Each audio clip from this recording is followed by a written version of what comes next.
नमस्कार दोस्तों, स्वागत है आपका साक्षी की आवाज़ चैनल में। तो दोस्तों, आज की कहानी है जब औलाद से दुखी पिता को मिले अपने बुढ़ापे में खुश रहने के कुछ मूल मंत्र, जिन्होंने उनकी जिंदगी खुशियों से भर दी। आखिर कौन से थे वे मूल मंत्र? आइए जानते हैं आज की कहानी में। सुजान सिंह जी बहुत समय बाद वापस अपने गांव जा रहे थे। कारण था कि गांव में उनके चचेरे भाई की बेटी की शादी थी। अब इंसान बेटे की शादी में एक बार को ना ही जाए, पर यदि बेटी की शादी हो तो जाना ही पड़ता है। सुजान सिंह जी के पास भी जब गांव से उनके चचेरे भाई ने अपनी बेटी की शादी का न्योता भेजा तो उन्होंने भी अपने बच्चों से कहा कि वह गांव जाना चाहते हैं। तो उनके बच्चों ने उनकी गांव की टिकट करा दी और सुजान सिंह जी अपने 15 साल के पोते को लेकर गांव को चल दिए। दरअसल उनका पोता उनके बिना नहीं रहता था और उनसे बहुत ज़्यादा प्यार करता था। सुजान सिंह जी की भी अब उम्र हो चली थी और इस उम्र में अकेले सफ़र करना उनकी सेहत के लिए सही नहीं था।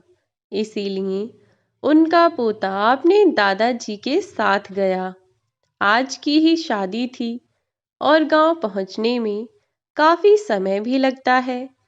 इसीलिए दोनों दादा पोते समय से ही अपने घर से निकल गए। आज सुजान सिंह जी बहुत समय बाद अपने गांव जा रहे थे। मन में ढेरों यादें लिए।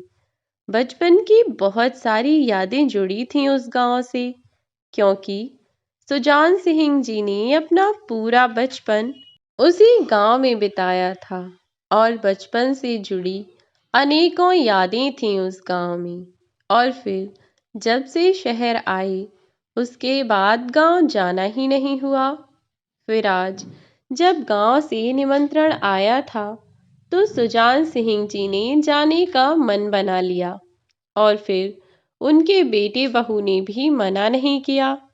कहा कि पापा, यदि आपका मन है तो आप चले जाइए, लेकिन साथ में विराट को लेकर जाइए। विराट जो कि उनका पोता था। बेटे बहू भी सुजान सिंह जी का पूरा ध्यान रखते थे और जब से सुजान सिंह जी की धर्मपत्नी का स्वर्गवास हुआ तब से तो उनकी बहू और उनका बेटा अपने पापा का ध्यान और ज़्यादा रखने लगे थे कि उन्हें किसी भी चीज़ की कमी महसूस ना हो। इन सब चीज़ों की तरफ से सुजान सिंह जी पूरी तरह से निश्चिंत थे।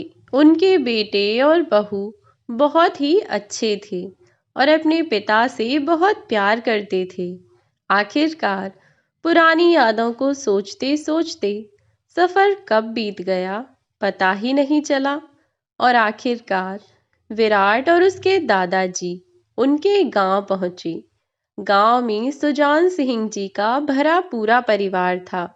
उनके पिता की वह इकलौती ही संतान थे, लेकिन उनके चाचा जी के 3 बेटे थे और अब उनके भी 2-2, 3-3 बेटे थे।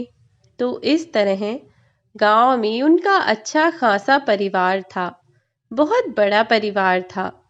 जब सुजान सिंह जी गांव पहुंचे तो गांव में सब लोगों ने उनकी आवभगत की और विराट को देखकर भी उसकी चाची ताई बहुत खुश हुईं। सब लोगों ने उनका बहुत अच्छे से ध्यान रखा, जिससे विराट और उसके दादाजी दोनों ही बहुत खुश थे। अब विराट के दादाजी जाकर अपने बाकी भाइयों के साथ बैठ गए, जो कि बाहर बरामदे में खाट बिछाकर उस पर बैठे हुए हुक्का पी रहे थे।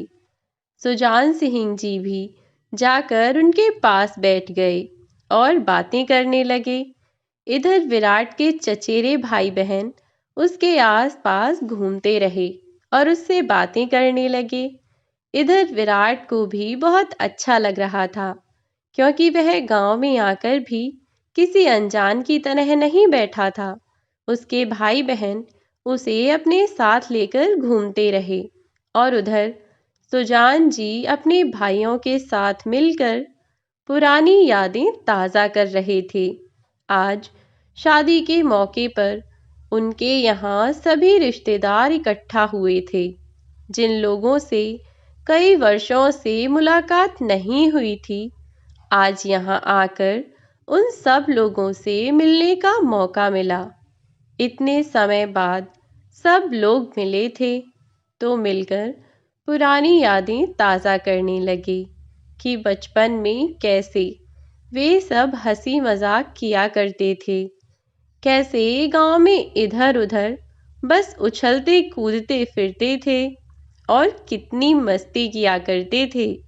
पूरा दिन यूं ही निकल जाता था और शाम को घर आने पर उनकी माँ उनके लिए चूल्हे पर गरम गरम खाना बनाया करती थीं। नीम के पेड़ के नीचे गर्मियों में पूरे दिन खटिया बिछाकर बैठे रहते थे।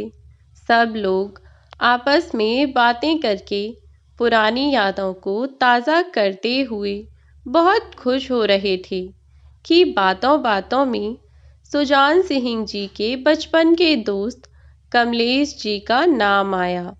कमलेश जी का नाम आते ही सुजान सिंह जी के दिमाग में सारी यादें ताज़ा हो गईं, क्योंकि बचपन में उन्होंने जितनी भी शैतानियाँ की थीं, हर जगह उनका दोस्त कमलेश उनके साथ रहा करता था और काफ़ी टाइम से कमलेश जी से उनका कोई कांटेक्ट नहीं हुआ था।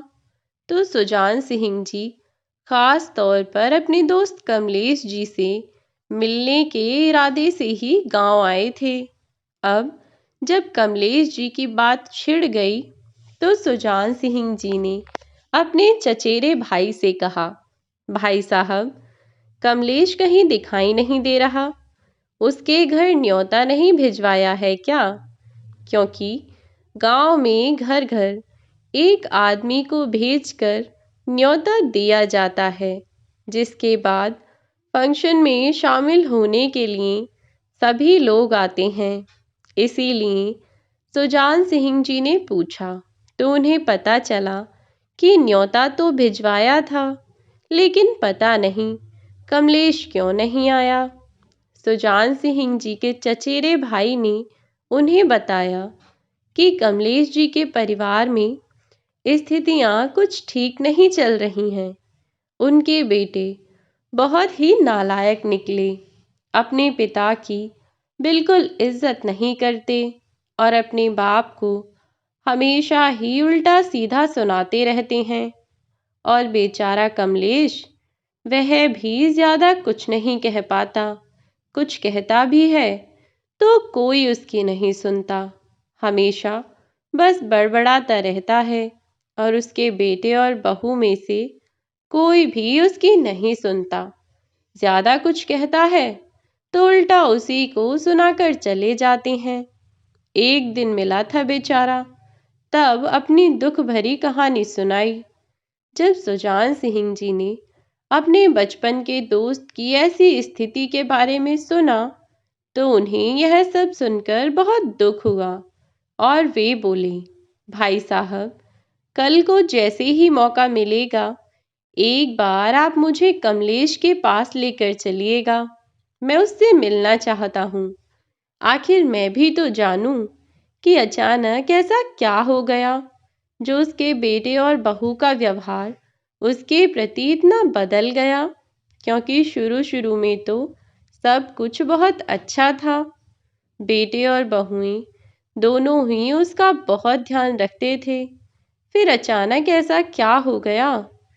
देखते ही देखते शाम हो गई और बारात आ गई। बड़ी धूमधाम से गाजे बाजे के साथ सुजान सिंह जी और उनके परिवार वालों ने अपनी बेटी को विदा किया। बेटी की विदाई के बाद परिवार में सब लोग थके हारे थे, इसीलिए सो गए। और वैसे भी बेटी की विदाई के बाद तो पूरा घर सूना हो ही जाता है। वैसे ही सुजान सिंह जी का घर भी बिल्कुल सूना पड़ा था। सब लोग थके हारे सोए हुए थे। शाम को जब सब लोग फ्री हो गए, तब सुजान सिंह जी अपने चचेरे भाई के साथ अपने दोस्त कमलेश के यहाँ पहुँचे। साथ ही उनका पोता विराट भी गया।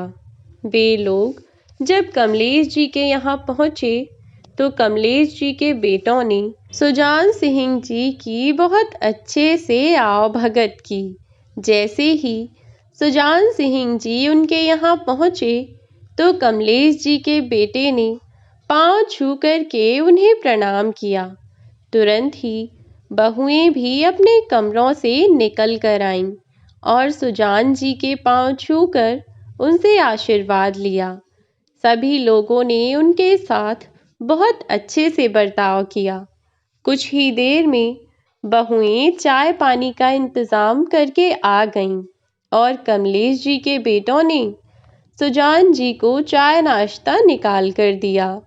अब सुजान जी कमलेश जी से बातें करते रहे और फिर सुजान जी से कहकर दोनों बेटे अपने काम पर निकल गए और बहुएं भी सुजान जी के लिए खाना बनाने की तैयारी में जुट गईं। अब सुजान जी को थोड़ा एकांत मिला, तो उन्होंने कमलेश जी से सारी बात पूछना चाही, जो भी उन्हें उनके चचेरे भाई से पता चली थी। सुजान जी कमलेश जी से बोले, और बताओ कमलेश, क्या हाल चाल है और काम धंधा कैसा चल रहा है? तब कमलेश जी बोले, काम धंधा तो सब ठीक ही चल रहा है और बाकी तो बस समय काट रहे हैं भाई। तो सुजान जी बोले, ऐसा क्यों कहते हो कमलेश कि समय काट रहे हो? अरे, तुम्हारे बच्चे तो इतने अच्छे हैं, तुम्हें तो किसी चीज़ की कमी महसूस नहीं होती होगी। तब वे बोले, अरे सुजान, तुम क्या जानो कि सच्चाई क्या है। शुरू शुरू में देखने में सब अच्छा लगता है, लेकिन जब बरतो तो पता चलता है। सुजान जी ने इस बात पर कोई प्रतिक्रिया नहीं दी, सिर्फ इतना ही कहा कि वह कहावत तो सुनी ही होगी ना कमलेश, कि पूत के पांव पालने में ही दिख जाते हैं। तो वैसे ही बहुत हद तक इंसान की नीयत का अंदाज़ा उसके कुछ पल के व्यवहार को देखकर भी लगाया जा सकता है। मानता हूँ कि वह अंदाज़ा हमेशा सही नहीं होता, पर हमेशा गलत भी नहीं होता। और फिर अभी तक मैंने जो देखा है उसमें और तुमने जो झेला है उसमें बहुत फ़र्क होगा, पर वह फ़र्क मुझे तभी पता चलेगा जब तुम मुझे कुछ बताओगे। तो कमलेश जी ने सुजान जी को अपनी बातें बताना शुरू किया। वह बोले, अब क्या बताऊं सुजान, तुम सोच भी नहीं सकते कि अब मैं कितना नीचे झुक गया हूँ। अब तो मेरे इस घर में मेरी कोई इज्जत ही नहीं है, ना कोई मेरी बात सुनता है और ना ही कोई बात मानता है। जिसे देखो सब अपने मन की करने में लगे हुए हैं, यहाँ तक कि उल्टी ज़बान चलाने लगते हैं, कुछ ज़्यादा कहो तो। उनकी यह सब बातें सुनकर सुजान जी कुछ नहीं बोले। थोड़ी ही देर में किचन से बहू की हंसने की आवाज़ आई। इस पर कमलेश जी तेज आवाज में चिल्लाकर बोले, तुम दोनों में ज़रा भी तमीज़ नहीं है? घर में कोई छोटे बड़े का लिहाज बिल्कुल ख़त्म कर दिया है। शरीफ घर की बहुएं इतनी ज़ोर ज़ोर से नहीं हंसती, इतनी भी तमीज़ नहीं है कि थोड़ा धीरे से हंसो। इस पर बहुओं ने कुछ नहीं कहा। सुजान जी भी सब कुछ देख रहे थे। ऐसे ही थोड़ी देर बाद जब उनकी बहुएं खाना लेकर आ गईं, तो कमलेश जी फिर से बहुत तेज चिल्लाकर बोले, मैंने तुम दोनों से कितनी बार कहा है कि मेरे लिए खाना पीतल के बर्तन में ही होना चाहिए। यह स्टील के बर्तनों में खाना खाना मुझे बिल्कुल पसंद नहीं है। फिर भी तुम्हें दिखाई नहीं देता? इतनी बदतमीज औलाद है कि एक बार में समझ नहीं आता। पागलों की तरह बकता रहता हूँ, पर किसी के कान पर जूं नहीं रेंगती। इस पर बहू ने कुछ नहीं कहा और बड़ी बहू पीतल की थाल में अपने ससुर जी के लिए खाना लेकर आ गई और खाना रखती रखती बस इतना ही बोली कि पिताजी, छोटी ने ध्यान नहीं दिया। गलती से, इससे पहले कि वह अपनी गलती के लिए माफी मांगती, कमलेश जी अपनी बहू से बोले, हाँ हाँ, बस बस, ज्यादा सफाई देने की जरूरत नहीं है। मैं सब जानता हूँ कि तुम दोनों यह सब जानबूझकर करती हो, मुझे परेशान करने के लिए। तुम्हारे घर वालों ने तुम्हें यही संस्कार दिए हैं। अब चुपचाप चली जाओ और जाकर अपना काम करो। इस पर बेचारी बड़ी बहू चुपचाप अंदर चली गई। सुजान जी जब से आए थे तब से देख रहे थे कि कमलेश जी बिना किसी बात के अपने बहू और बेटों पर चिल्लाते रहते हैं, हमेशा ही बड़बड़ाते रहते हैं।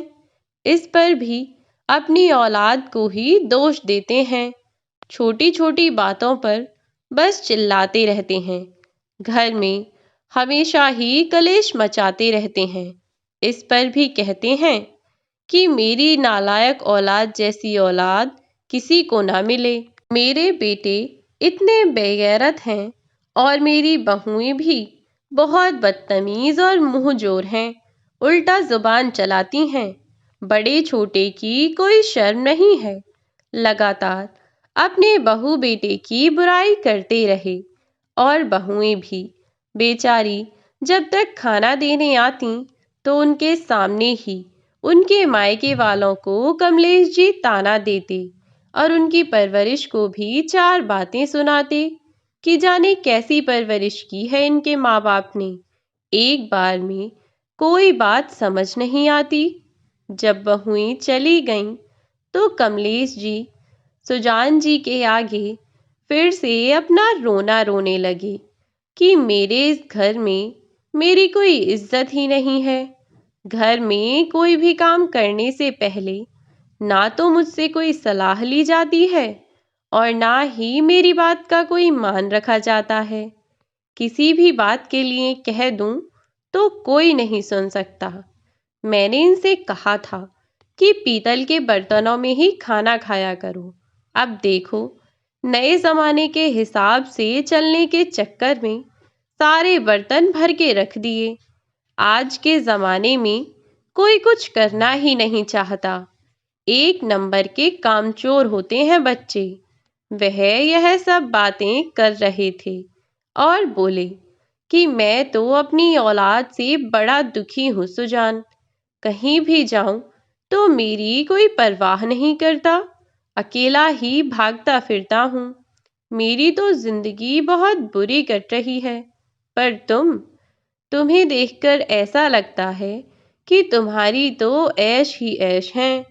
बहू बेटे पूरा ख्याल रखते हैं तुम्हारा, यहाँ तक कि तुम्हारा पोता भी। देखो, यहाँ भी तुम्हारे साथ आया है। क्यों बेटा, कैसे हो और पढ़ाई कैसी चल रही है तुम्हारी? कमलेश जी ने दो चार बातें विराट से पूछी और विराट ने भी बड़ी शालीनता के साथ उनकी हर बात का जवाब दिया। फिर सुजान जी ने विराट को अपने घर वापस भेज दिया। उन्होंने कहा कि बेटा विराट, मुझे अभी दादाजी से कुछ ज़रूरी बात करनी है, तो आप जाओ और जाकर अपने भाई बहनों के साथ खेलो। बेचारा विराट अब वहां से उठकर चला गया। विराट इतना तो समझ ही चुका था कि सुजान जी को कमलेश जी से अकेले में कुछ ज़रूरी ही बात करना चाहते होंगे। इसीलिए उन्होंने विराट को वहां से जाने के लिए कहा। अब कमलेश जी ने जैसे ही सुजान जी से कहा कि भाई, तुम तो बड़े सुखी हो, मुझे भी कोई ऐसा मंत्र बताओ कि मेरी औलाद भी मेरे वश में रहे, मेरी हर बात माने और मेरा इतना ही ख्याल रखे। तब सुजान जी ने कमलेश जी से कहा, कमलेश, अगर तुम इतना पूछ ही रहे हो तो आज मैं तुम्हें बुढ़ापे में भी सुखी रहने का मूल मंत्र बताता हूँ। यदि तुम ऐसा ही करते हो जैसा मैं कहता हूँ तो देखना, कुछ ही दिनों में तुम्हारे बेटे और बहू का रवैया तुम्हारे प्रति बिल्कुल बदल जाएगा और फिर तुम्हें हाथों ही हाथों वे रखने लगेंगे। इस पर कमलेश जी बिल्कुल चौंक गए और चौंकते हुए बोले, क्या सच में सुजान? ऐसा कौन सा मंत्र है भाई? मैंने तो अब तक अपने जीवन में ऐसे किसी मंत्र के बारे में नहीं सुना जिससे बेटे और बहू इतनी जल्दी काबू में आ जाएं। तब सुजान जी बोले, अब अपनी ही बात करेगा या मुझे मेरी बात पूरी भी करने देगा? सुनना है तो सुन, वरना मैं चला। इतना कहते हुए जैसे ही सुजान जी उठने लगे, कमलेश जी ने उनका हाथ पकड़कर उन्हें नीचे बिठा दिया और बोले, अरे भाई, नाराज क्यों होता है? चल चल, बता बता, मुझे भी जानना है उस मंत्र के बारे में जिससे मैं अपने बहू बेटे को काबू में कर सकूं और वह भी मेरी ऐसी ही सेवा करें जैसे तेरे बहू बेटे तेरी सेवा करते हैं। तो सुजान जी बोले कि अगर तू भी ऐसे ही सेवा करवाना चाहता है तो आज जो मैं मंत्र तुझे बताने वाला हूँ, इससे तेरी जिंदगी बदल जाएगी। सुजान जी की यह बातें सुनकर कमलेश जी पूरे ध्यान से सुजान जी की बातें सुनने लगे। अब सुजान जी ने कमलेश जी को कहा, कमलेश, अब मैं तुझे कुछ बातें बताता हूँ जिन्हें कुछ दिन तक तुझे बिल्कुल ऐसे ही करना होगा जैसे मैं तुझसे कहता हूँ, बिना किसी सवाल जवाब के। तू बस मेरी बात मानेगा, ठीक है? इस पर कमलेश जी ने हाँ में गर्दन हिला दी। अब सुजान जी बोले, सबसे पहली बात तो यह है कि जब भी तेरे बेटे या बहू तुझे कोई काम करने के लिए पूछें तो तू उनसे किसी काम के लिए मना मत करना, बल्कि इतना कहना कि बेटा, तुम खुद भी बहुत समझदार हो, सोच समझकर जो भी फैसला लोगे सही लोगे, जैसा तुम्हें ठीक लगे वैसा करो, बिना किसी सवाल जवाब के तुम्हें ऐसा ही करना है। ठीक है सुजान। इस पर कमलेश जी ने भी गर्दन हिला दी।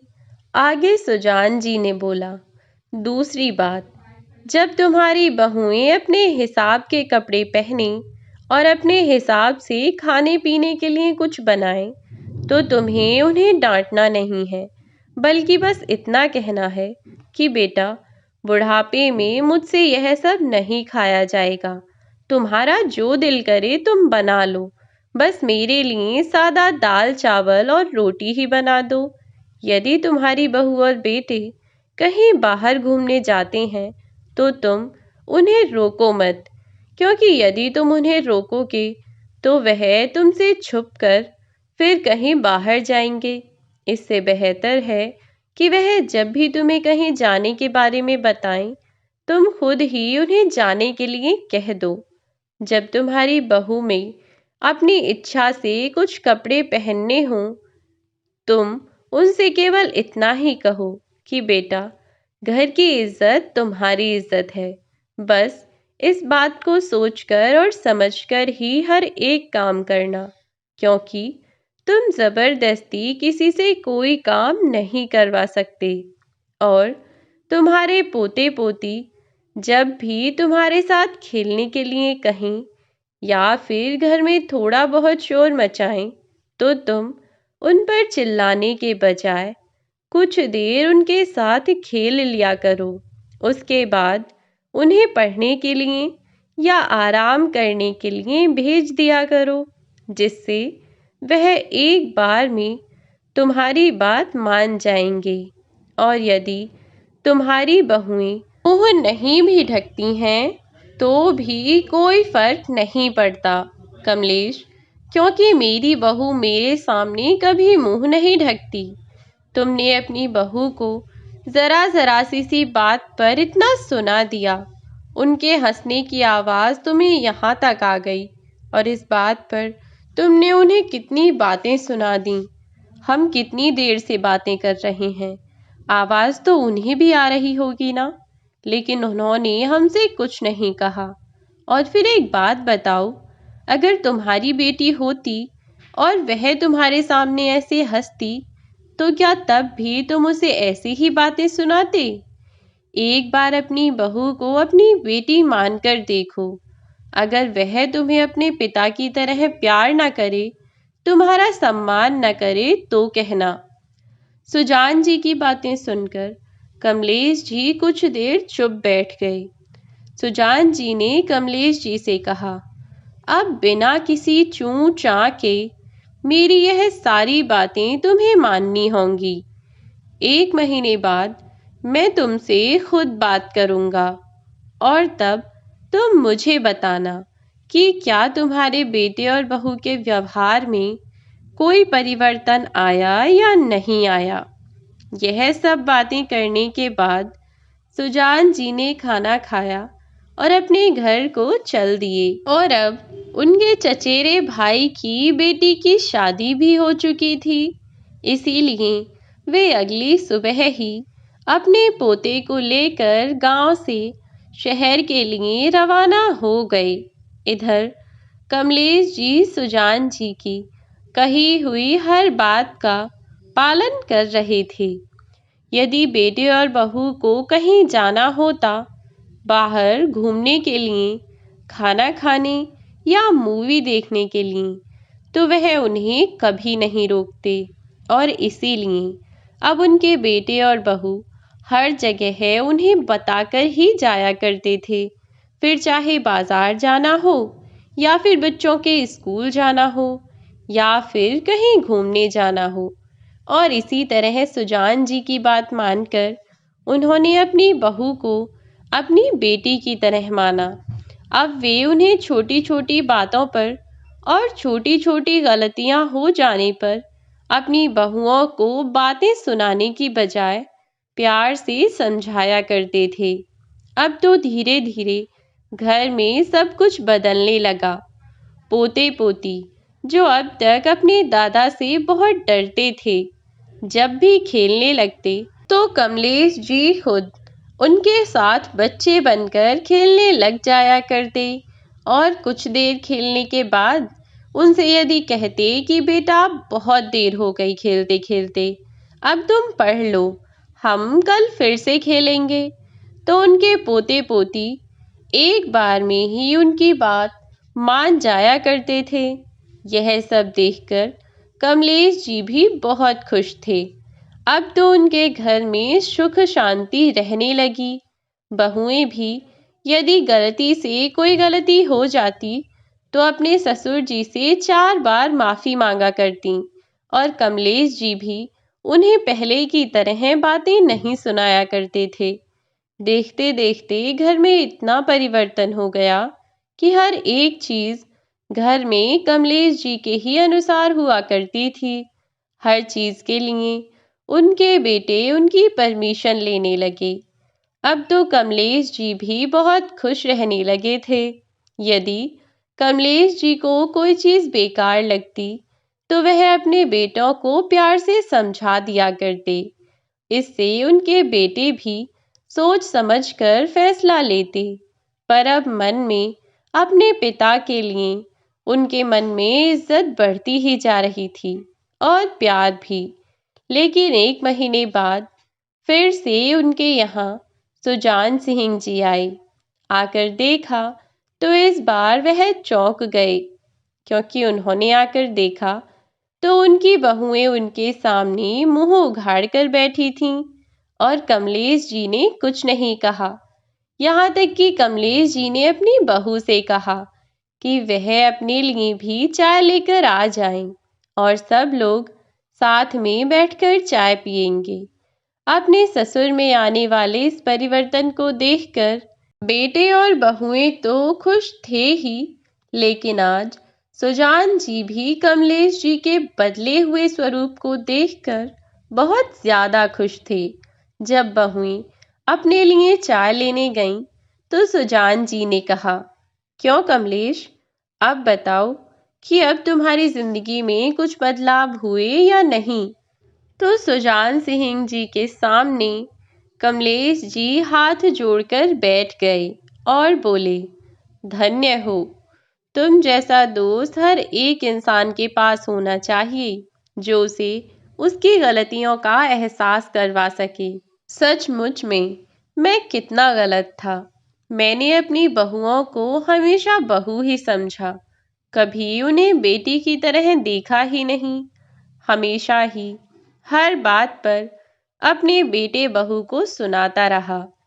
कभी यह नहीं सोचा कि शायद यह जो कह रहे हैं वह भी ठीक होगा। कभी यह नहीं समझा कि बेटे और बहू और बच्चों की भी अपनी कुछ इच्छाएं हैं। उनका भी घूमने फिरने का मन करता है, कुछ खाने पीने का मन करता है। हमेशा ही मैं अपनी इच्छाओं को उन पर थोपने की कोशिश करता रहा, लेकिन अब मुझे अपनी गलतियों का एहसास हो चुका है और मैं अपने बेटे बहू के साथ अपने परिवार में बहुत खुश हूँ। और यह सब कुछ केवल तुम्हारे कारण है सुजान। मैं तुम्हारा बहुत बहुत आभारी हूँ कि तुमने मुझे वक्त रहते सही सीख दी, वरना मैं अपने बेटे और बहू को कभी समझ ही नहीं पाता। सुजान जी अपने दोस्त के बदले हुए स्वरूप को देखकर बहुत खुश थे और अब अपने पोते को लेकर शहर के लिए चल दिए। आज सुजान जी तो अपने परिवार में पोते पोती और बेटे बहू के साथ खुश हैं ही, साथ ही उनके मित्र कमलेश जी, जिनके अपने बच्चों से उनकी कभी नहीं बनती थी, आज वे अपने बच्चों के साथ अपना बुढ़ापा सुखी सुखी व्यतीत कर रहे हैं और अपने बच्चों के साथ बहुत खुश हैं। तो दोस्तों, यह थे अपने बुढ़ापे को सुधारने के कुछ मूल मंत्र। यदि आपको भी लगता है कि कमलेश जी की तरह आपके परिवार में भी ऐसी ही समस्याएं हैं, तो एक बार यह तरीका अपनाकर ज़रूर देखिएगा। हम यह तो नहीं कहते कि निश्चित रूप से आपकी पारिवारिक स्थितियां पूरी तरह से बदल जाएंगी, लेकिन यदि आपके व्यवहार के बदलने से आपकी पारिवारिक स्थितियां बदल जाती हैं, सुधर जाती हैं, तो इससे अच्छा और क्या होगा कि परिवार के टूटे बिना परिवार में सब लोग खुशी खुशी सुख और शांति से रहने लगें। कई बार हम अपनी इच्छाओं को दूसरों पर थोपना चाहते हैं और यह बिल्कुल नहीं सोचते कि इसका परिणाम क्या होगा या फलस्वरूप सामने वाला व्यक्ति धीरे धीरे आपके प्रति अपना व्यवहार बदल सकता है, क्योंकि कोई भी इंसान किसी भी दबाव को कुछ समय तक तो झेल सकता है, लेकिन यदि लगातार वह दबाव बना रहे तो इंसान फिर उस दबाव से बाहर निकलना चाहता है और जिसके लिए यदि आपके आदेश की अवहेलना भी करनी पड़े तो भी व्यक्ति नहीं सोचता। तो कई बार दूसरों में परिवर्तन देखने के लिए हमें स्वयं में भी परिवर्तन लाना पड़ता है। तो दोस्तों, यह थी हमारी आज की कहानी। आज की कहानी आपको कैसी लगी कमेंट बॉक्स में ज़रूर बताएं। वीडियो अच्छी लगी हो तो वीडियो को लाइक और शेयर करना ना भूलें। चैनल को सब्सक्राइब ज़रूर कर दें अगर आप इस चैनल पर नए हैं तो। मिलती हूँ आपसे एक नई वीडियो में एक नई कहानी के साथ। तब तक के लिए बाय बाय मेरे प्यारे दोस्तों। अपना ख्याल रखें।